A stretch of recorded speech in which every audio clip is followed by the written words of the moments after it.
datang di podcast Miss Digital SMK Negeri 1 Gianyar episode keempat bersama aku Rahma dan rekan saya aku Novi. Halo.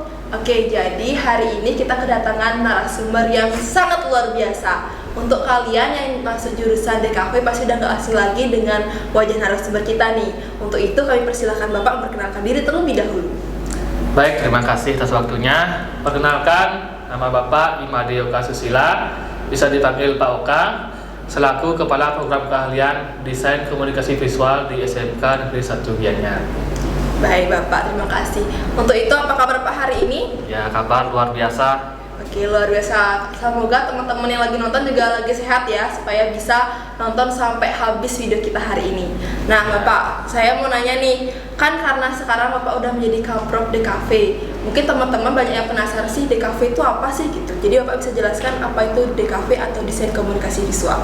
Oke, jadi DKV ya, Desain Komunikasi Visual. Jadi DKV itu adalah cabang ilmu desain yang mempelajari tentang cakupan elemen visual, gimana kita membuat elemen visual agar bisa menyampaikan sebuah pesan yang tepat kepada audiens. Jadi di sini kita membuat rancangan-rancangan elemen visual agar bisa lebih menarik dan informasinya tepat sampai audiens. Kira-kira ada singkatnya seperti itu.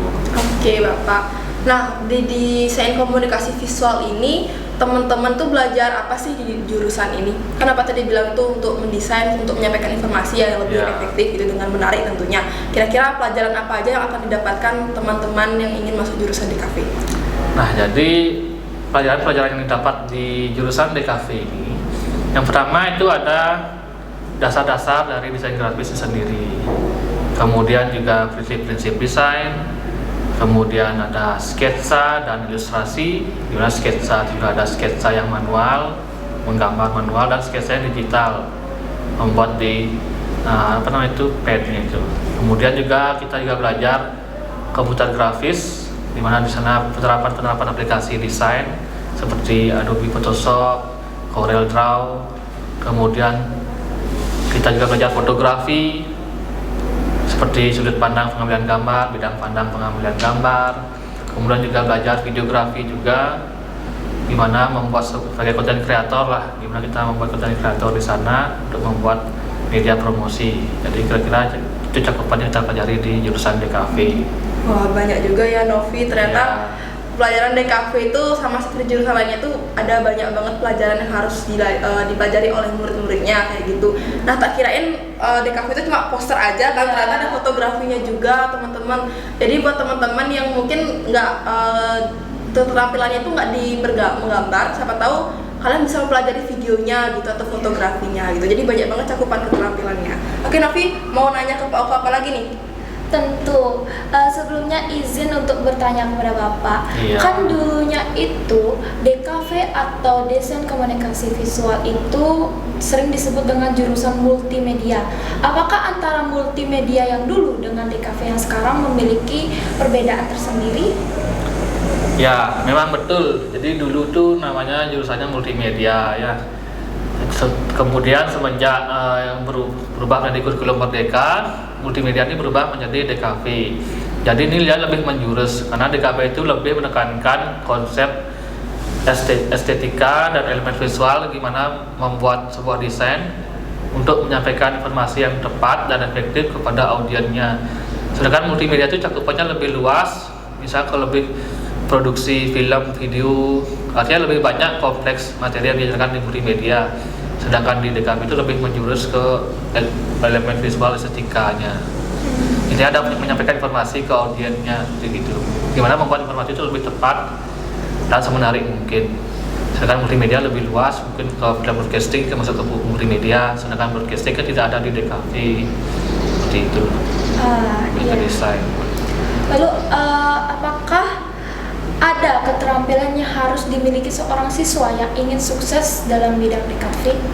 Ya tentu ya, itu kan zaman sekarang pasti keterampilan itu penting ya dimiliki oleh setiap siswa ya. Jadi untuk DKV tentu keterampilan yang harus dimiliki itu pertama pemahaman yang sangat betul tentang prinsip-prinsip desain agar bisa membuat desain itu harmonis dan estetis untuk dilihat gitu ya.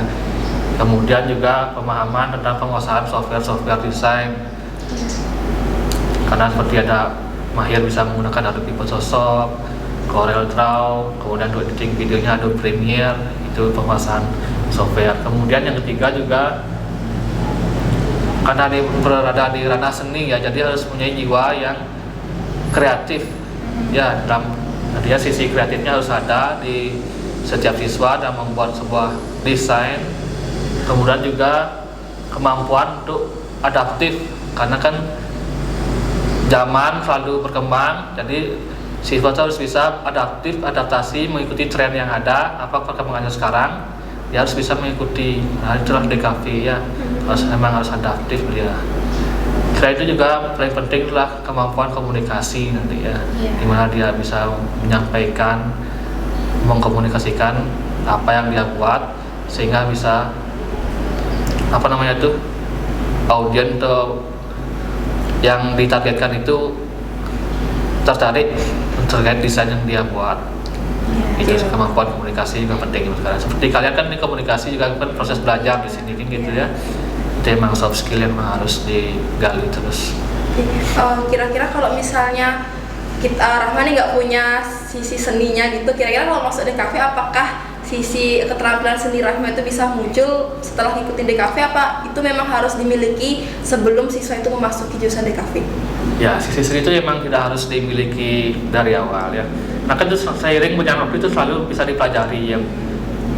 Bapak selalu mau ngasih tahu ke siswanya untuk pakai prinsip ATM lah, amati, tiru, modifikasi. Jika memang mentok dapat ide, jadi sumber referensi itu sangat banyak di internet gitu. Jadi pakai prinsip ATM, amati, tiru, modifikasi. Dari siswa itu jika ada mentok tidak dapat inspirasi, cari inspirasi dulu, kemudian dia berkreasi apa yang bisa dia kreasikan. Jadi jangan pakai ATP, amati, tiru, plak ketiplak gitu ya. Baik, luar biasa sekali. Ya. Baik, Novi lanjutkan lagi, apa lagi mau ditanyain Novi? Nah, pertanyaan yang terakhir ini menjerumus ke Bapak sendiri. Apakah Bapak bisa menceritakan sedikit pengalaman Bapak atau latar belakang Bapak sehingga Bapak bisa menjadi seorang guru DKV? Oke, latar belakang Bapak ya. Jadi kan Bapak ini dulu tamatan dari Undiksa ya, pendidikan teknik informatika. Jadi setelah tamat, sebenarnya Bapak sempat diam juga dulu. Ya karena dulu sebenarnya kan honor, cuman malas honor ya, mungkin sedikit dapat. Jadi Bapak adalah kerja sampingan mengelola web dulu. Jadi sempat mengelola web setahun, dapat penghasilan di sana. Kemudian juga ada lowongan CPNS, iseng-iseng mendaftar, ya akhirnya sekolah lolos di sekolah ini. Pada saat itu jurusannya multimedia, maka jadilah Bapak jadi guru multimedia di SMK Nusa tahun 2019. Jadi pertama menjadi guru, udah langsung segera dapat CPNS-nya di sini. Kemudian jadi berubah jadi guru merdeka, barulah berubah jadi DKV sampai saat ini. Kira-kira seperti itu perjalanannya, ya, cukup singkat. Oke, berarti sahabat Wanska kita bisa lihat sendiri berarti Bapaknya mempunyai keterampilan yang luar biasa sehingga dia bisa dipilih menjadi salah satu kaprok guru DKV tentunya. Udah ada gini ya basicnya kayak gitu ya. Nah Bapak berarti kira-kira Bapak ada kesusahan nggak? Kan karena kita udah berubah nih jurusannya dari multimedia ke DKV. Kira-kira kesusahan apa sih yang Bapak alami setelah perubahan itu? Apakah ada hal baru yang Bapak harus pelajari karena perubahan itu apa enggak? Ya, tentu setiap perubahan harus kita adaptasi juga ya. Jadi yang Bapak rasakan di sini karena udah mulai ke DKV itu lebih banyak arahnya ke ilustrator. Nah, jadi untuk menggambar itu jujur juga Pak pun tidak sangat terampil itu menggambar. Memang terus dilatih terus, itu mungkin yang terus Pak terus lagi belajar dan belajar untuk menggambar. Kemudian juga untuk alat-alatnya yang digital masih belum ada saat ini, maka kita sedang pengadaan juga agar bisa siswa merasakan gimana menggambar secara digital gitu loh. Jadi selain gurunya juga harus beradaptasi sama perubahan. Karena lebih banyak ilustrator sekarang di kafe-nya gitu. Oke, Nafi lanjutin. Nah, itu dia wawancara kita bersama Bapak Oke hari ini. Sebelumnya terima kasih banyak sekali buat Bapak karena telah menyempatkan untuk hadir tentunya di sela-sela kesibukan Bapak. Kami sangat merasa senang sekali tentunya karena Bapak bisa menjawab pertanyaan kami dengan baik dan lancar. Ya, karena wawancara kita bersama Bapak Oke sudah selesai, mari kita tutup acaranya. Nah, ini dia salah satu episode keempat dari Press BD. Nantikan kami di episode-episode selanjutnya. Bye-bye. Bye bye.